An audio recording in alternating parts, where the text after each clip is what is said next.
Okay, so today we will see cash book and single column is already done. I'll make another video for single column, those who will not understand here, okay? Because this is more important. Exams के हिसाब से double column का आने का ज़्यादा chances, okay? So जब भी हम लोग बोल रहे हैं cash book, तो basically एक तरफ आपके receipts होंगे, एक तरफ आपकी payments होंगी, ठीक है? तो आप कुछ भी receive कर रहे हो, तो cash याद रखना वो एक asset है. Asset always have debit balance. ठीक है, जैसे कि कैश है तो कैश क्या है, एसेट है. तो एसेट क्या है, एसेट का बैलेंस कौन सा होता है हमेशा, डेबिट बैलेंस. तो हम लोग डेबिट से शुरू करेंगे. Is it okay? And it's given on 1 June you have cash in hand. Okay, ये याद रखना when they are talking about cash in hand, वो आपकी बात कर रहे हैं cash in the office. Cash in the office. तो cash account represents office account और cash in the office account. ये समझ आ गया? ओके. बैंक जो है this represents cash in the bank. ठीक है, मतलब बैंक बैलेंस. ये दिमाग में रखो सिंपल कि बैंक में जितने पैसे यू राइटिंग दैट. ठीक है, तो आप लिख रहे हो कि हमारे ऑफिस में कितने पैसे हैं और बैंक में कितने. So all total you can know कि आपका कैश बैलेंस कितना है total. Is it okay? Alright. Now the first point given 1 June. Okay, and cash in hand 2,800 and cash at bank 7,000 rupees. So indirectly they telling you कि 1 जून का balance है. ये 1 जून का balance है. So I'll write on the debit side, reason I have already explained.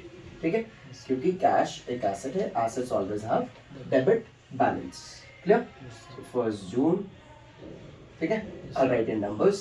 Balance है तो we'll write debit side में होगा तो 2 बैलेंस BD हो गई. ठीक है, राइट, बैलेंस BD. कैश के लिए हो गया 2,800, बैंक के लिए हो गया 7,000 rupees. I hope till here things okay. पहला समझ आ गया? ओके.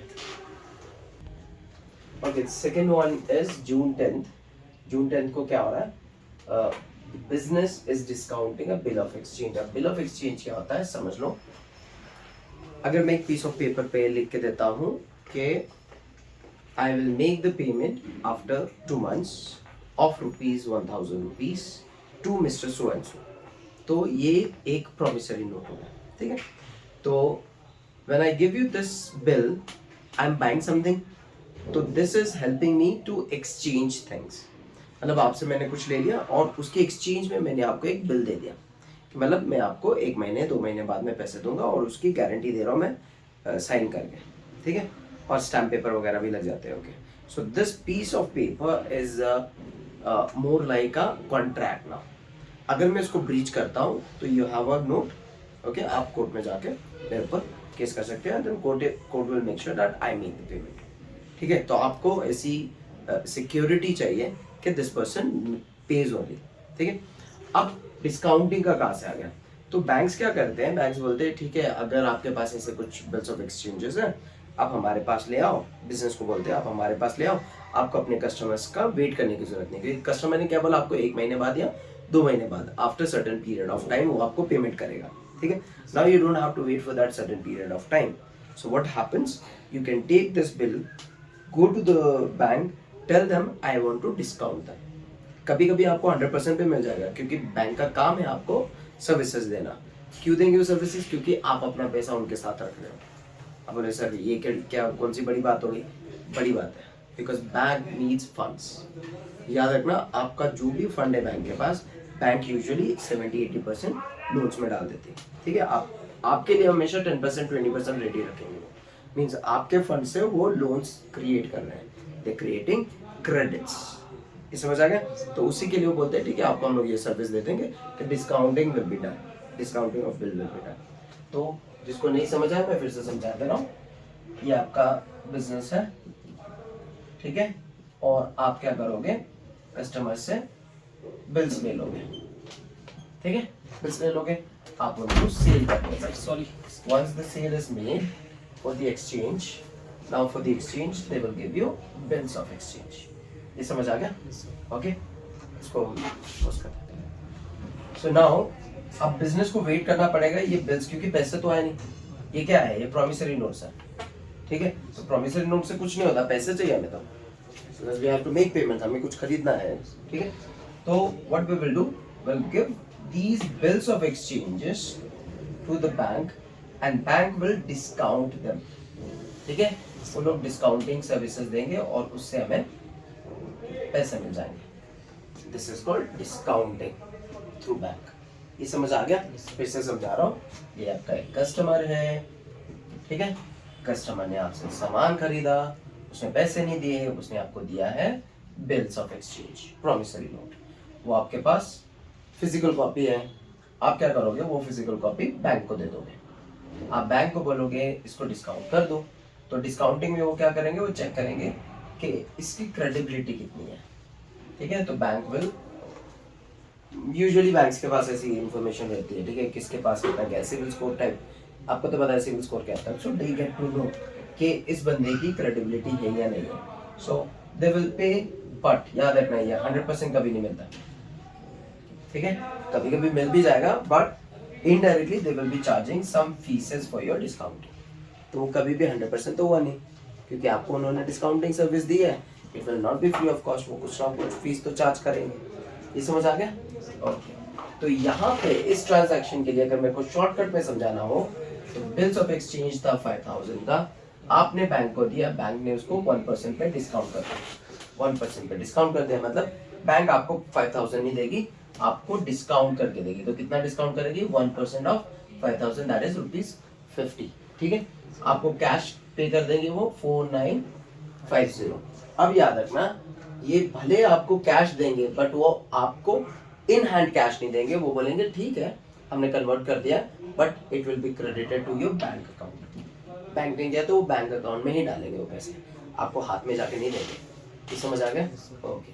तो what happened here, will write इस ट्रांजैक्शन के लिए बिल्स ऑफ एक्सचेंज भी कर सकते हो या डिस्काउंटिंग ऑफ बिल. क्या लिख दोगे यहाँ पर? Discounting of bill. ठीक है, तो किसमें लिखोगे आप? हाँ, तो कितने पैसे रिसीव किए हमने? 4950. Okay, some students will be confuse, sir इसका क्या हुआ, ये डिस्काउंट का क्या हुआ? Okay, that will be called triple column cash book. वो क्या होगा? Triple column cash book. उसमें क्या होगा? We will have another column for discount also. क्या होगा वो? डिस्काउंट भी होगा. तो मान लो अगर डिस्काउंटिंग मेरे को समझाना होता, फिर हम लोग एक और कॉलम बनाएंगे और यहाँ पे LF बन जाएगा. ठीक है, ये LF बन जाएगा और ये बन जाएगा डिस्काउंट. ये समझ आया? तो कितना डिस्काउंट हुआ? ₹50. तो डिस्काउंट कॉलम में चला जाएगा. Basically it is not needed, क्योंकि वो तो नॉन कैश एलिमेंट है. वो कभी आपके हाथ में ना पैसे आए ना कभी गए. ठीक है, ये समझ आ गया? तो डिस्काउंट तो नहीं, but I have still shown you कि डिस्काउंट कहाँ पे होगा. तो ऑल टुगेदर 5000 हो गए. ये पॉइंट नंबर 2 समझ आया? पक्का? डिस्काउंटिंग ऑफ बिल क्लियर है? ओके. तो डेट क्या हो गया हमारा? 10th of June. Clear? So now this is the best example for understanding CGST, SGST और cash sales. चलो, इन्होंने बोला cash sales. तो cash sales मतलब पैसे आ रहे हैं. Okay, I forgot to tell you, याद रखना जितनी भी रिसीव्स होंगे, रिसीव और कैश होंगे, सारे इस तरफ आएंगे. जितनी भी हम लोग पेमेंट्स करेंगे इस तरफ जाएंगे. स्टार्टिंग में मेरे ख्याल से वीडियो में मैंने बोल दिया. ओके, तो याद रखना जब भी पैसे आएंगे इस तरफ, जब भी पैसे हम लोग पेमेंट कर रहे हैं, बाहर जा रहे हैं बिजनेस से, इस तरफ. ठीक है, आप ये एरो भी ड्रॉ कर सकते हो, सो दैट यू अंडरस्टैंड. ठीक है, अब डिस्काउंट कॉलम नहीं यूज करेंगे क्योंकि ये डबल कॉलम है. ये समझ लगा? अगर आपको डिस्काउंट यूज करना है तो we have to write triple column cash book. ये समझ आ गया? ठीक है, और वो मैंने डिस्काउंट के लिए एक्सप्लेन करने के लिए किया था.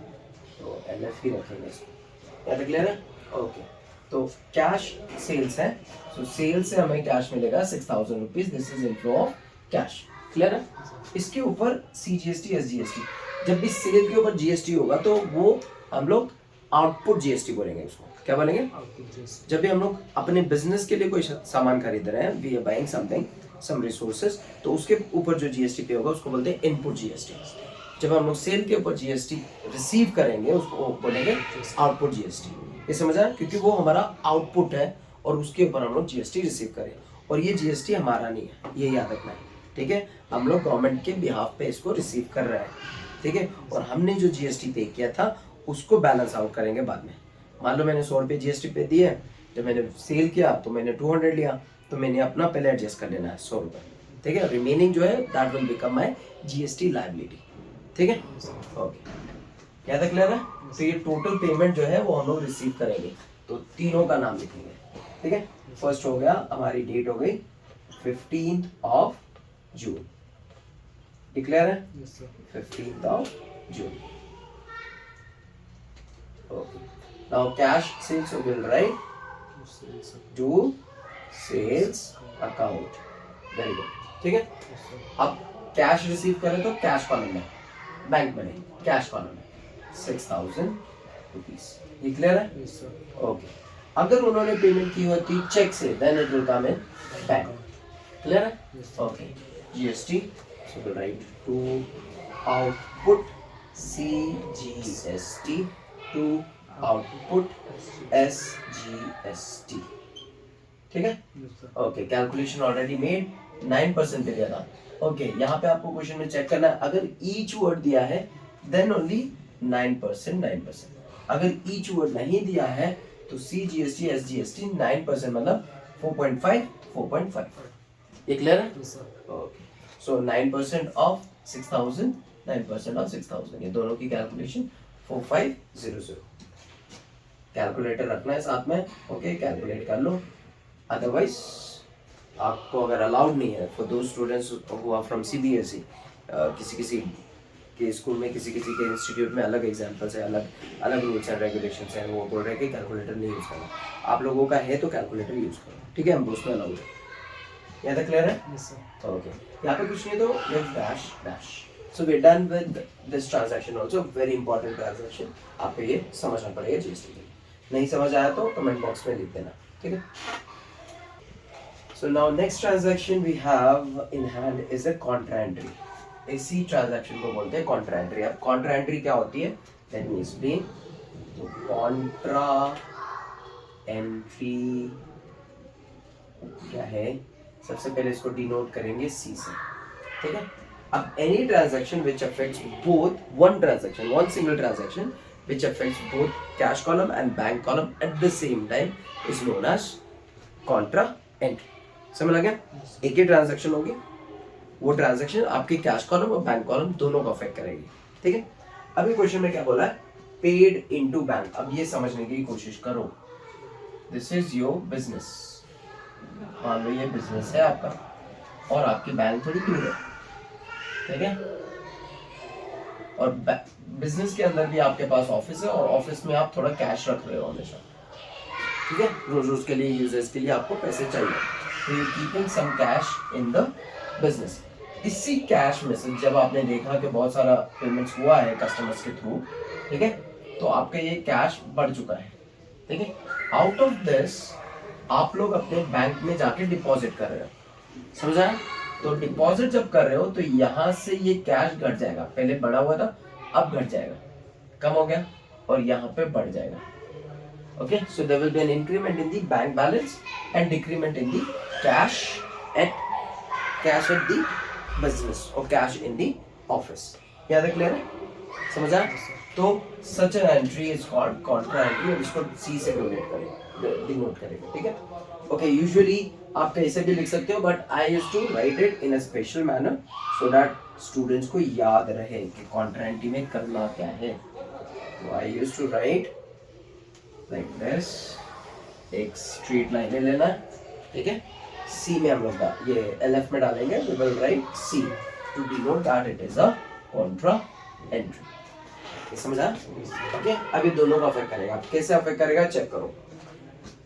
As per as payment is concern, payment आप कर रहे हो कैश से, कहाँ से? कैश मतलब ऑफिस से, ये समझ लगा? कैश इन दी ऑफिस, तो यहाँ से पेमेंट हुई 3,000 रुपीज, ये समझ आ गया? और आपके जो बैंक बैलेंस है वो रिसीव कर रहा है, तो रिसीव साइड में जाएंगे हम लोग, सेम अमाउंट। सबसे पहले तो अमाउंट समझ आ गया, ठीक है। अब याद रखना इसको लिखना कैसे है। अब बैंक में लिख रहे हो तो यहाँ पे लिख दो सिंपली, इसका रिवर्स कैश लिख दो, टू कैश अकाउंट, समझा? अब यहाँ पे आपने कैश लिख दिया तो यहाँ पे क्या लिख दोगे? बाय बैंक अकाउंट, समझ आए? तो ये शॉर्टकट तरीका है कॉन्ट्रा एंट्री को एंट्री करने के लिए, ठीक है। अब क्या हुआ, यहाँ पे उन्होंने बोला कि पेमेंट हो रही है, पेमेंट कहाँ से हो रही है, ठीक है। आपको दिमाग में डालना है पेमेंट कहाँ से हो रही है, तो आपको पता है पेमेंट हो रही है कैश से, ठीक है। किसको हो रही है? बैंक को हो रही है, ठीक है। क्लियर? समझ आ गया? समझ लगा? ओके। सो सिमिलरली आप यहाँ पे लिख रहे हो कि ये हो गया हमारा पेमेंट साइड, ये हो गया हमारा रिसीव साइड, ठीक है। तो जब हमने पेमेंट की तो हमने रिसीव भी तो किया, ठीक है, क्योंकि इट्स द सेम थिंग, हमारे लिए तो दोनों सेम ही है, क्योंकि दोनों under the ownership of the business है। ओके, तो रिसीव कहाँ कर रहे हैं हम लोग? रिसीव कर रहे हैं बैंक में, ठीक है।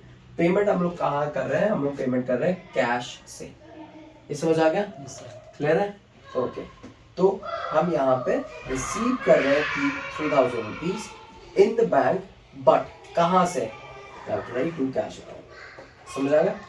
यहाँ पे पेमेंट कर रहे हैं कहाँ से? कैश से। किसको? किसको पेमेंट कर रहे हैं? बैंक। समझ आ गई? Okay, date remain same, 18th of June, 18th of June. I tried my level best trying to explain things. अगर नहीं समझ आया तो फिर भी बता देना, ठीक है। क्वाइट सिंपल है, जब भी आप पेमेंट करोगे तो चेक कर लेना, ऐसे ड्राइंग कर लेना, इट मेक्स थिंग्स इजियर। यहाँ से पेमेंट हो रही है यहाँ पे, तो यहाँ पे घटेगा, यहाँ पे बढ़ेगा। Is it okay? तो घटेगा means payment side. Is it okay? Have to go to payment side. तो पेमेंट साइड में गया कैश, ये कैश में हुई पेमेंट, ये payment. Is it okay? Receive हुआ बैंक में, तो रिसीव हुआ बैंक में। क्लियर है? अब इसका ऑपोजिट, हवा में तो आया नहीं, वैसे कहाँ से आया? बैंक में पेमेंट कहाँ से हुई? कैश से। राइट टू कैश अकाउंट, ठीक है। और यहाँ पे पेमेंट्स हुई, किसको पेमेंट? कहाँ से पेमेंट हुई? कैश से, ठीक है। किसको पेमेंट हुई? बैंक अकाउंट से। यहाँ तक क्लियर है? So we done with contra entry. I hope you understood contra entry होती कैसे और कैसे इसको रिकॉर्ड करना है, ठीक है।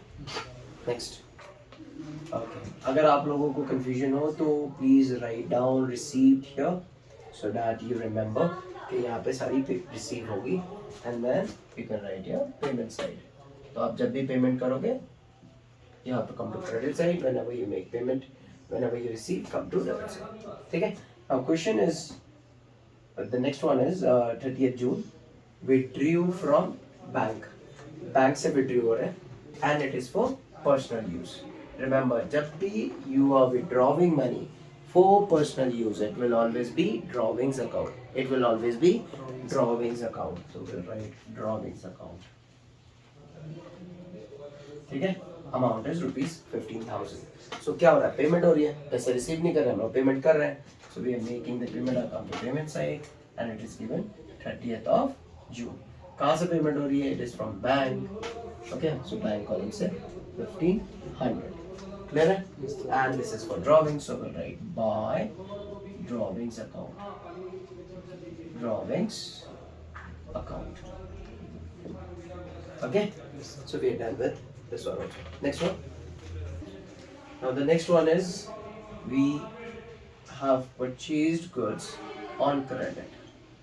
तो जब भी हम लोग क्रेडिट में परचेज करेंगे या क्रेडिट में सेल करेंगे, this is a non cash transaction. Non cash transaction मतलब पैसे इन्वॉल्व नहीं हुए for the time being. For the time being पैसे इन्वॉल्व नहीं हुए, बट ट्रांजैक्शन हो गया।